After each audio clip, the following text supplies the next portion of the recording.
Hello everyone, and thank you again for tuning into my channel. Good to be here with you. Before we get started with this story today, I just wanted to do a couple of points of business. First, if you're enjoying the content, please take a moment to like and subscribe to my channel. I have a new goal now of getting 550 subscribers by the year's end. Also, the music project that I'm involved in, which is a collaboration with Andy Lee. The name of the project is Summerdale Avenue. The name of the album is Darkness Within Serenity, is out and available for streaming and purchasing on all your Spotify, Tidal, Amazon, YouTube Music, and all that other good stuff. So if you could, it's another way you could support me and the channel and support Andy as well by just checking out our music. So now for our story. So now that the business is out of the way, let's get to, well, the story at hand. I don't normally tell stories on this channel, but I thought I'd put myself out there in a different way. So here it goes. Just a little bit of background for you guys.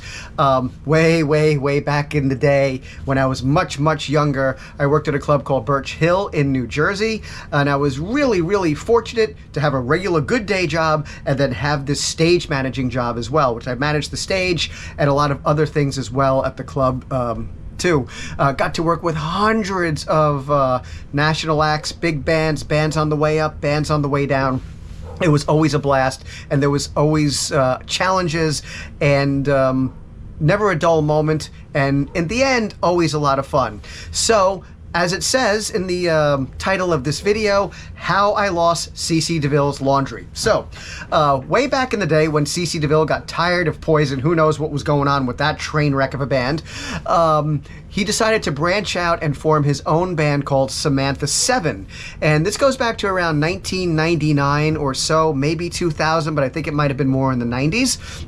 Where his new solo project, Samantha 7, which was basically a power pop trio, a little bit ahead of their time actually, was going to be playing a Saturday night in March at Birch Hill. I knew it was going to be very busy, and I was right. It's CeCe DeVille. He has a big name for himself. He's a busy dude, and back then, everything wasn't done on the internet and things like that. You actually had to take people to locations for interviews and to do promos and everything else. So it was a different time for sure. The load-in was easy. They didn't come with that much gear. It was very basic. It was kind of like off the truck, on, very easy, but it was a demanding schedule for my crew, who had to do a lot of extra things for him, for the band, and whatnot. And two of the people who were tasked with a lot of things were my runners, which were Lisa and Tracy, who were also my friends, and whatnot, and they were tasked with taking CeCe DeVille to a million different places, and they also had to bring his laundry to the laundromat. And sometime in the course of mid-afternoon or so, they asked me, could I do them a favor and pick up the CeCe DeVille's laundry? I was like, yeah, no problem. They always do things for me, so I could do something for them. Needless to say, how I lost CeCe DeVille's laundry is the fact of the matter that I forgot to pick up the laundry. I didn't so much forget as I didn't realize what time they closed. Again, my fault. So I do realize that it's getting a little bit late. It's around 6 o'clock, so I decided to take a quick 5-minute drive over to the laundromat and get CeCe's laundry, and I go to just open up the door, and uh-oh, it's closed. No laundry, no access to the laundry. This is really bad. I'm not going to panic or anything like that. I'll just go back, tell the tour manager what's going on. Basically, I was going to tell him it's no big deal.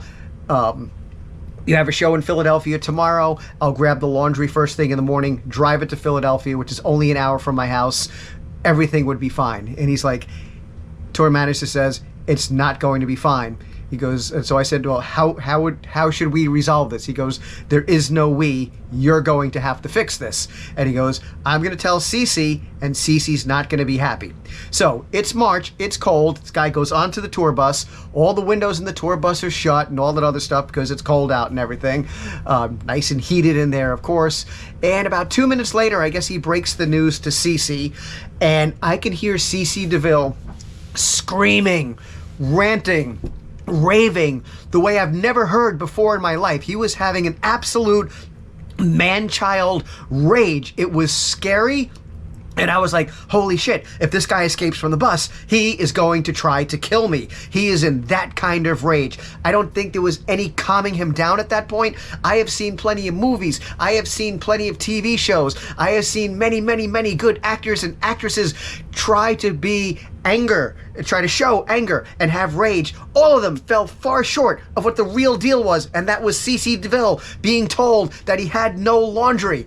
Really, the reason he got so angry, but dude, some negotiation skills, let's try to rationalize ourselves through this thing. What was happening is all his laundry was in that laundromat, and the only thing that he had to go on stage with was a pink t-shirt and a pair of gym shorts that he was lounging around in the bus on.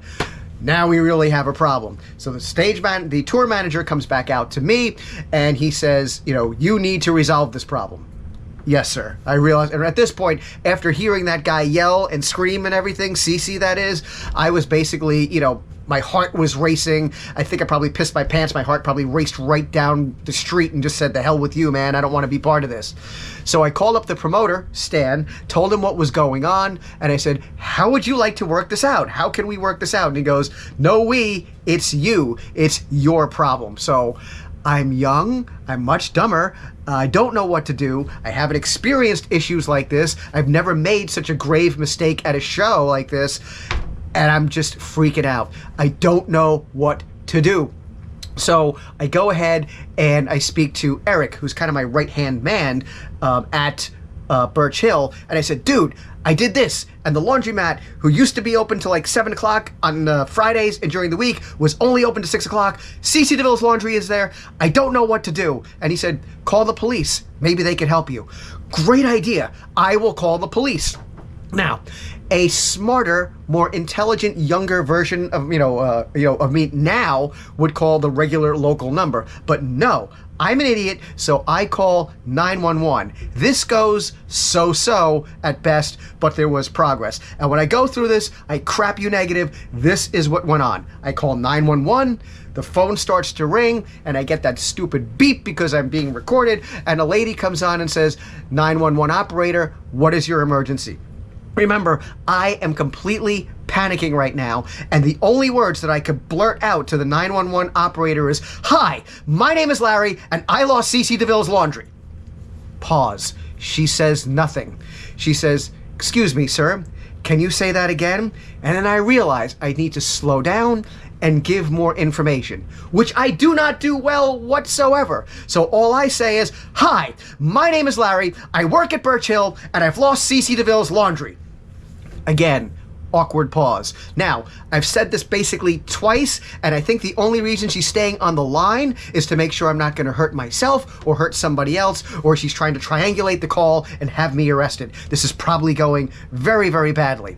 And her response the next time around was, I'm not sure if we could help you. I said, hi, my name is Larry, I work at Birch Hill, I'm the stage manager, and I've lost CC DeVille's laundry, and he's a big star, and I need your help. And she replies, I don't think we can help you. And I'm like, damn it, what do I do?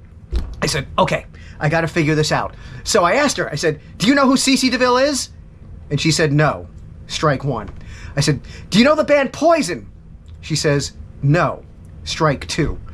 And I'm like, all right, I might as well just hang up and give up. And then out of the blue, I come up with this idea. And my idea is I just blurt out to her. I said, do you know the song, Every Rose Has Its Thorn? And she pauses, and as soon as she pauses, I sing, Every Rose Has Its Thorn.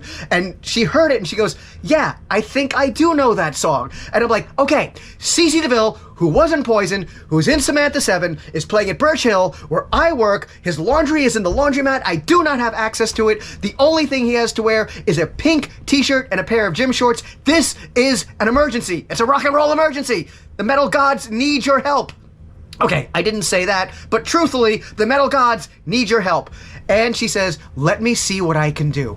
I'm like, fantastic. So I'm on hold. Seemingly seems like hours and hours, but it was really less than a minute. And no sooner, a voice comes on, and it was a guy. This guy sounded like he was 300 pounds and made of cinder block. Hi, I was like, oh my God. I'm like shaking listening to this guy. I just kind of in my head named him Sergeant Cinderblock. Cinderblock hands, Cinderblock square head, just crushing everything in sight. So I don't know what to say. He introduces himself, and I do the same stupid thing. Hi, my name is Larry, and he just says, I know. The operator filled me in, right? We cannot get into the store for you. However, we can call the store owner. If he's available, we'll talk to him, let him know your situation, and you guys can work it out amongst yourself. So I figured this is good. This is something. It's better than where we were before.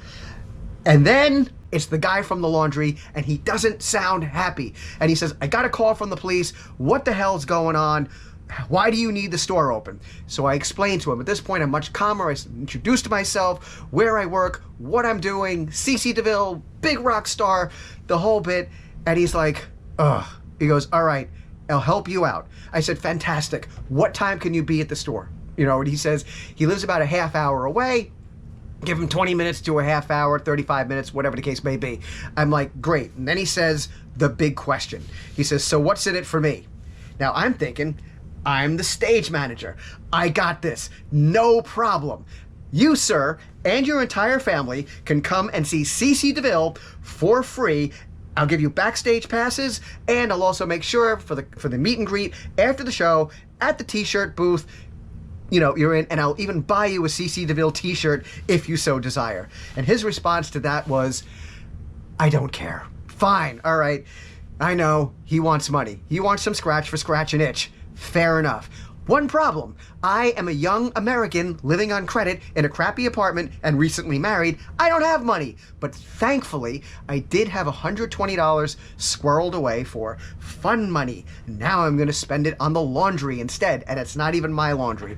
So about 45 minutes later, this guy comes. I take one look at him. I can see exactly why he had no idea who CC DeVille was or anything like that. And I said, great, you're here. Thank you so much. Let's go in and get the stuff. And he says, I want the money first. All right. So it's bad enough that I had to go home, get the money. My wife's questioning, my new wife at that, is questioning me, why are you home? You're not supposed to be home. I'm not saying anything. That alone was embarrassing. Now here I am spending my $120 that I'm going to give him, and say, and just get this deal over with. And I'm like, he's like, give me the money. And I'm like, no, get me into the store first and I'll give you the money. I said, we have to, work with one another somehow. And he's like, I really would like some of the money. Remember, we are kind of now just having this weird negotiation. We have to literally take one step about that far to get into the store. So I give him half the money. He says, fine. We take our one step, shuffle our asses into the store, and I give him the rest of the money. I give him the ticket. He gives me the laundry. And yes, the day was saved, and I was able to have CC DeVille laundry in my car, like I really care, and then bring it back to him. So there's a moral to this wackiness that happened as well, is this was my fault. It wasn't CC DeVille's fault. I wish he didn't have some sort of man-child rampage on the bus. I'm sure everybody there was hating that, but this ultimately was my fault. And actually, I learned a lot from that experience. There's been a lot of rock and roll hijinks in my life. This was one of the 3 times that I took life lessons away with me. And I actually, to this day, use things that I learned on that particular incident, taking notes, putting up boards. They weren't doing whiteboards back then, but any type of paper with itineraries on them, and just being a little bit more alert and not thinking that everything is going to go perfectly normal. So to CC DeVille, I tip my hat to you, and that is the story of how I lost CC DeVille's laundry. I hope you enjoyed it. If you enjoy the content, again, please feel free to like and subscribe. I have other stories, lots of other stories that I could tell, because I did work at Birch Hill for 5 years, and that was a lot of bands in and out every weekend, sometimes during the week. So if you're interested in more stories, let me know. But thanks for listening. Thanks for watching. Stay well, stay metal, stay safe. Peace. Guys, take care of yourself. Bye-bye.